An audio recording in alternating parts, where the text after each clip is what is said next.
Hey guys, in this video, I will show you how to connect Strava with Zepp.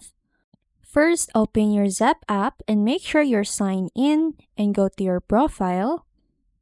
After that, click on third-party account linking. And after that, click on Strava. And click on this button.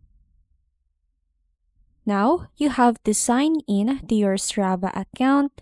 So you can sign in using this, but with this example, I'm going to use my Google account. After that, click on Authorize button, and it will redirect us to the Zepp app. And as you can see now, you're connected to your Strava account. And that's how you connect your Strava with Zepp app. Thanks for watching, and I'll see you on the next one.